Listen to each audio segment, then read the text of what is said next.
Sí, de momento es un preacuerdo que deberá ser ratificado por las bases de Esquerra el próximo viernes y que recoge, entre otros aspectos, esa creación de la Agencia Tributaria Catalana, una creación de una Consellería de Lengua Catalana y, sobre todo, también desobstaculizar el conflicto catalán. Según palabras de Esquerra, este es el primer paso para conseguir el objetivo final, que no es otro que el de la independencia. Este preacuerdo nos permite estar más preparados de cara al objetivo final, que es la independencia de Cataluña.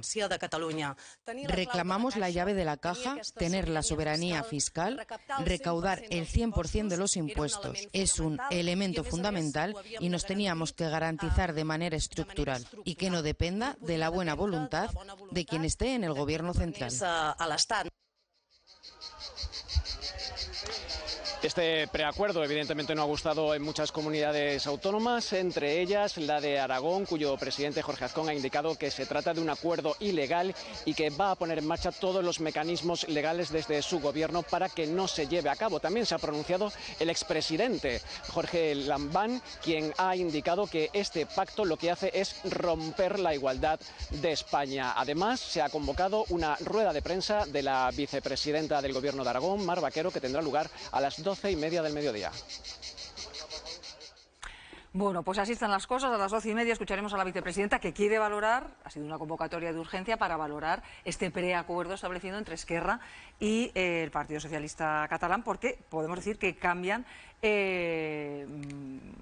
pues la situación económica de las comunidades con respecto al Estado, en este caso con Cataluña. O sea, esa financiación singular de la que tanto se ha hablado estos días se materializaría en este acuerdo. Javier. A ver, varias consideraciones. Primero, no sabemos qué dice el acuerdo. Entonces, sabemos lo que Esquerra dice que hay en ese acuerdo. Claro, hay que tener en cuenta que Esquerra está hablando sobre todo a sus 8.700 militantes, que son los que el viernes tienen que ratificar ese acuerdo. Entonces, habrá que esperar. Yo creo que la prudencia exige esperar a conocer exactamente qué dice el acuerdo, ¿vale? Segundo, lo que sí que ha sugerido ya Esquerra resulta muy inquietante, efectivamente, como dices, Miria, porque dicen ellos que van a hacer lo que hasta ahora el Gobierno, empezando por la ministra de Hacienda, ha dicho que nunca harían, que es dar un cupo catalán a la Generalitat, como históricamente, desde la Constitución del 78 y después la ley de financiación autonómica, existe un cupo vasco y un cupo, un concierto navarro, ¿vale? Entonces, eso que el Gobierno ha dicho que nunca haría, es lo que ahora dicen Esquerra que sí que van a hacer. Entonces, me parece que hay que exigir y esperar todo tipo de explicaciones. Entiendo que hoy, después del Consejo de Ministros, la ministra portavoz, Pilar Alegría, y supongo que algún ministro más, intentarán explicar qué es ese acuerdo, que está pendiente de votar. Tercera consideración, efectivamente, si hay un acuerdo que esperamos conocer y que de entrada resulta muy grave porque atenta a un principio básico que es la igualdad de todos los ciudadanos. Es decir, ya se hizo una excepción histórica con el cupo vasco y navarro por cuestiones sobre todo de intentar tener a los nacionalistas vascos dentro del marco constitucional, aunque después se abstuvieron, pero bueno, aparte de esa cuestión que es de la transición, ahora un cupo catalán sería una anomalía absoluta. Pero bueno, tercer punto, el recorrido de este acuerdo, sea como sea, es bastante complicado. Lo tienen que ratificar las bases de Esquerra, que están muy divididas. Está el factor Junts con Puigdemont, que intentarán boicotear ese acuerdo como sea. Y luego, dicho acuerdo tiene que ir al Congreso. Y después ese acuerdo tiene que ir al Congreso, donde se tendrán que retratar todos. ¿Qué va a hacer Junta?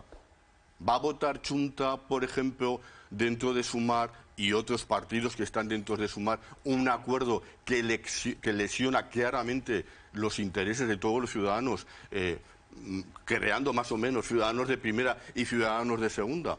Estamos hablando de dinero, de financiación, de servicios públicos. Hoy, por ejemplo, publicamos en el Heraldo que vamos a ofrecer a las enfermeras que se jubilen a los 70 años, porque necesitamos enfermeras.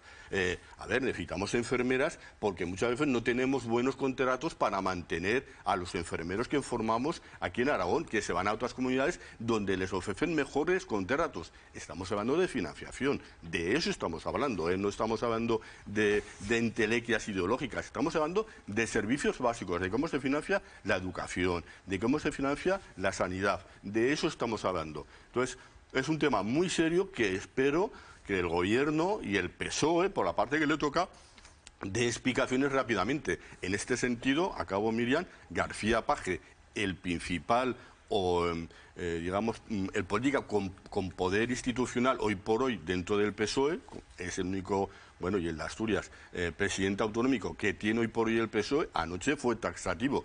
Desde la izquierda, los que nos dedicamos a la política, jamás podemos admitir un acuerdo, ni propiciar un acuerdo que vaya contra la igualdad de los ciudadanos. También Javier Lambán. También ha ido esta noche o esta mañana, sí.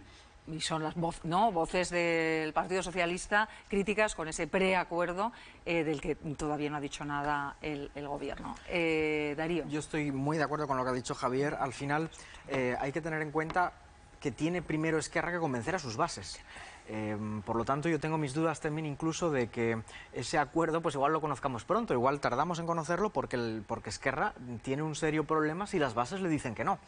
Por lo tanto, ese es el primer escollo que debe pasar este acuerdo para acabar en una investidura de ella. Al margen de eso, es evidente que aquí el quid de la cuestión es determinar cómo se reparte el dinero entre las comunidades autónomas, hasta el punto de que efectivamente tenemos una anomalía, que es el caso de Navarra y del País Vasco, que cuentan con un régimen que el Tribunal Constitucional ha denominado foral, hasta el punto de que cuando Aragón intentó algo semejante, se declaró inconstitucional la denominación de foral de esta comunidad autónoma, cuando aquí hablamos de nuestros derechos forales y demás, ¿no? Por lo tanto, hablar de una financiación singular para Cataluña puede tener sentido si no se le prohíbe a ninguna otra comunidad autónoma, que es lo que parece que se está planteando. Esto es lo que quieren los nacionalistas, separarse y ser distintos al resto. Cuando desde un punto de vista incluso federal se aboga porque las comunidades autónomas tengan un poder de recaudación, tengan un poder de financiación propio, bueno, eso es legítimo. El problema es cuando solamente se pretende que algunas comunidades autónomas puedan optar a ello, excluyendo a las demás. Yo puedo entender también que haya quien diga que las comunidades autónomas no deberían tener ese poder, pero desde el momento en el que ya existen dos, que son Navarra y País Vasco, que tienen esa facultad, yo creo que cualquiera está legitimado a pedirlo. Cataluña, por supuesto, pero también el resto, que es lo que a veces ellos no quieren, ¿no? Los nacionalistas no desean que el resto podamos tener las mismas competencias, y eso yo creo que es lo criticable. Por supuesto, al margen de eso está también otras consideraciones como la ruptura del principio de solidaridad y del principio incluso, yo diría, de justicia distributiva entre todos los españoles. Pero bueno, eso está roto desde el momento mismo en el que se mantienen esos regímenes de Navarra y País Vasco. Antonio. Con la amnistía se rompió la igualdad de los españoles ante la ley, dando privilegios a unos poquitos que habían dado un golpe contra la estabilidad constitucional y legal, y con este cambio en la financiación de Cataluña se rompe la igualdad de los españoles, la igualdad fiscal ante Hacienda, la igualdad no de las comunidades autónomas, sino de cada español. Al final hablamos de solidaridad, pero realmente esto no es una cuestión de reparto, no es que las comunidades recauden y luego lo pongan en común, es que cada español paga impuestos a la hacienda de todos, y luego a partir de ahí las comunidades autónomas, evidentemente Cataluña genera más riqueza que otras comunidades autónomas, sus ciudadanos, no Cataluña, pagan más impuestos. ¿Qué ocurre? Los que gobiernan Cataluña, que ya han sido condenados más de una vez por utilizar ese dinero de manera ilegal, y para cuestiones políticas y no administrativas, prefieren recaudar, prefieren tener ese poder, y seguramente los que paguen sean los propios catalanes, que no creo que vean ahora reducidos sus impuestos. Esto rompe absolutamente la igualdad, y a Sánchez nadie le obliga a aceptar este trato. Nadie le obliga. Sánchez considera que le sale rentable que en Cataluña va todavía a tener más votos, donde por cierto arrasa, y en el resto de España es muy difícil que siga bajando. Uno ve los resultados en toda España, el PSOE está en bajos históricos, pero es muy difícil que ya de ahí pierda. De hecho, incluso en el País Vasco posiblemente esta medida le dé votos, de ahí no hay ningún agravio, porque ya las 3 provincias vascas y Navarra, donde también gana, por cierto, tienen su régimen foral. Pero esta ruptura de la igualdad entre españoles es de una gravedad tremenda. A mí me da igual que las bases de Esquerra voten a favor o no, solo veo que hay un gobierno, un gobierno socialista, el Partido Socialista dispuesto a aceptar lo que haga falta, a tragar con lo que haga falta o a proponer incluso lo que haga falta con tal de mantener cuotas de poder. Bueno, pues vamos a dejarlo aquí si os parece, porque luego escucharemos a Mar Vaquero, la vicepresidenta del Gobierno de Aragón, que se pronunciará precisamente sobre este asunto.